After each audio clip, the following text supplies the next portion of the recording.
Donc, nous avons une question de Amel. Alors, comment se reconnecter à son intuition et faire la différence entre croyance, peur et le sentiment qui vient des tripes?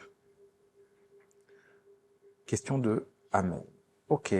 Merci Amel pour ta question. J'ai envie d'y aller. Tu veux y aller? Tu Bah, veux si t'as commencer? envie, non, non, je t'en prie. En fait, c'est la partie intuition. Excuse-moi, s'il te plaît, Vas-y, je remets vas-y. juste là. Euh, je comprends pas trop je comprends pas trop le lien entre la première et la deuxième. C'est pas clair pour moi les deux, là. Euh, si je peux me Ouais, permettre, vas-y, non, moi, je t'en prie. En fait, j'ai voulu prendre le micro, mais tu peux y disons que je aller, hein. pense qu'Amel cherche à savoir comment faire la différence entre les vraies informations qu'elle peut recevoir pour la guider et les informations qui viennent d'elle, de ses traumas, de ses névroses et qui, du coup, qui peuvent être biaisées, si je puis dire. C'est plus clair. Et, Si je me trompe pas, bien sûr. alors déjà, c'est bien, c'est que tu dis se reconnecter à son intuition. Ça veut dire que tu as déjà été connecté à ton intuition et que tu en es consciente. Donc déjà, c'est un bon point. Euh, Effectivement, tu as été connecté à ton intuition. Je pense que jusque l'âge de 7, 8 ans, probablement, tu vivais avec ton intuition en permanence. Euh, Tu ressentais tout ce qui pouvait se passer autour de toi et tu étais une espèce d'antenne qui captait tout. Et puis ensuite, effectivement, la société étant faite ainsi, on évolue, on doit rentrer dans des cases, des codes, etc. Et on se déconnecte de ça pour répondre à d'autres formats qui ne sont, à mon sens, pas très naturels, mais en tout cas, c'est comme ça que ça se passe. C'est le jeu. Donc, comment se reconnecter à son intuition? Ben, redeviens l'enfant que tu étais. Pour moi, en tout cas, je retrouve mes intuitions quand je retourne dans le jeu. Lorsque je joue, j'ai l'impression, mais, tu vois, jouer, ça peut être lire un bouquin, hein, par exemple, hein, ou je sais pas, ou aller faire du sport, ou discuter avec un copain et refaire le monde, comme on peut le faire avec Stéphane. Moi, c'est un jeu. Là, ce qu'on fait tout de suite maintenant, c'est un jeu. Oui. La personne que vous avez en face, c'est Cédric. J'ai 8-10 ans, quoi. J'ai pas plus que ça, honnêtement. Et, euh, et en fait, c'est comme ça que tu te connectes à ton intuition, en fait. Il faut sortir du sérieux. Tous les cadres, tout le cadre, les croyances qu'on t'a imposées, en fait, ce truc ouais, moi j'ai ce truc-là, ce truc de sérieux, quoi. Tu vois, il faut être sérieux pour réussir, quoi. C'est quoi ces conneries, sans déconner? On nous a mis ça dans le crâne, mais moi on m'a mis ça dans le crâne, mais depuis que j'ai l'âge de 10 ans, quoi. C'est horrible, hein, en fait. Dès que je dois être sérieux, qu'est-ce que j'ai comme intuition? Il faut que je réponde aux besoins des autres. Donc je peux pas être connecté avec mon intuition, quoi. Donc voilà, pour moi, ça passe par le jeu, dans tout, dans ta sexualité, dans ton boulot, dans ta relation avec ta famille, et voilà quoi. Même si les gens te prennent pour une tarée, c'est pas grave, mais au moins t'es connecté Bienvenue au club. à ton intuition. Je ne vois que ça. Et puis ensuite, Stéphane, excuse-moi, juste la suite, j'avais un petit attaque. Ah oui, et comment savoir différence entre croyance, peur, sentiment? Qui vient des tripes. Oui. Alors,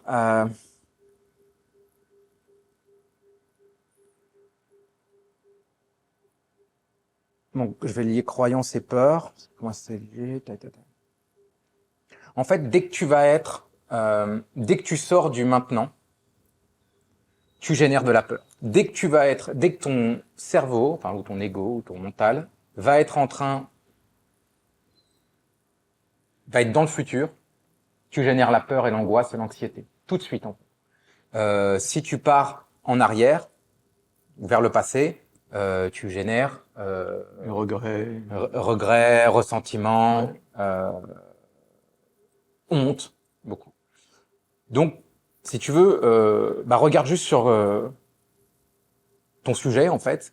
Tu l'emmènes où? Est-ce que tu l'envoies dans le futur? Est-ce que tu l'envoies dans le passé? Ou est-ce que tu le vis maintenant?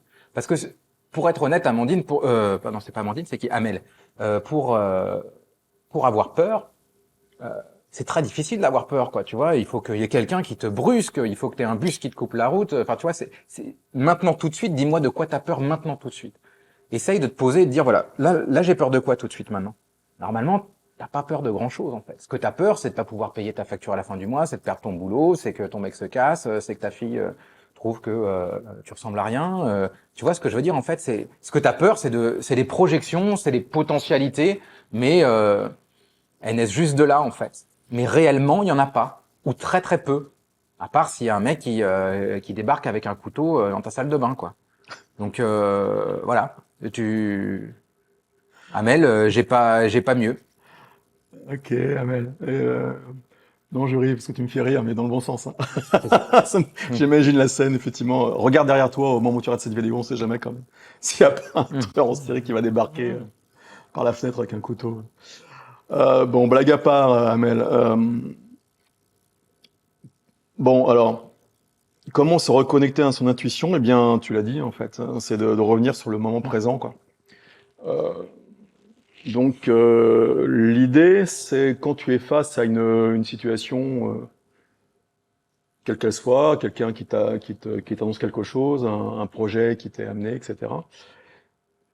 Essaie d'identifier le ressenti que tu as dans la première seconde, tout de suite, au début de l'interrogation. En général, ça se passe au niveau du ventre, hein, au niveau du plexus solaire, et essaye de voir ce que tu ressens à ce moment-là. Mais vraiment, j'insiste, hein, vraiment dans la toute première seconde ou une seconde, 2 secondes, hein, tu vois ce que je veux dire. Et regarde ce que c'est. Est-ce que c'est de la joie? Est-ce que c'est de l'indifférence? Est-ce que c'est du malaise? À peu de choses près, on peut répartir ça en trois groupes, hein. Donc, moi, je te dirais simplement que tout ce qui arrive après ce premier ressenti, bah, c'est plus l'intuition dans le sens où je pense tu en parles. Donc cette connexion avec ton être intérieur, ou spirituel, mais vraiment bah, toutes les névroses qui arrivent, le mental qui arrive, qui analyse, les doutes, les peurs, etc. Et de toute façon, dès qu'on est dans euh, la peur, l'angoisse, etc., tu peux être sûr que c'est pas de l'intuition. Ça, tout ton bagage émotionnel et tous tes points durs émotionnels qui ressortent, mais c'est pas du tout lié à ton intuition. Donc, je pense que l'intuition, déjà, pour la reconnaître, voilà, pour résumer, c'est un ressenti que tu vas avoir au tout début de ce qui t'est présenté. Et l'idée, c'est, si c'est de la joie, bah, tu réfléchis pas, t'y vas. Laisse la tête de côté, même si ça paraît déraisonnable. Utilise la tête pour essayer de mettre le projet qui était présenté en place, mais ne te laisse pas la tête te bloquer si tu ressens de la joie au départ à faire ce que tu as envie de faire.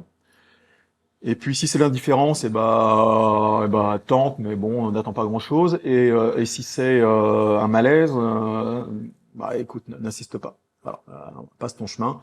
Et encore une fois, ne laisse pas le mental prendre le pouvoir parce que lui, il va arriver en courant au galop, hein, juste derrière, pour remettre tout bien dans les cases et pour réactiver tes mécaniques encore une fois, de névrose, etc. Donc c'est pas le meilleur conseiller.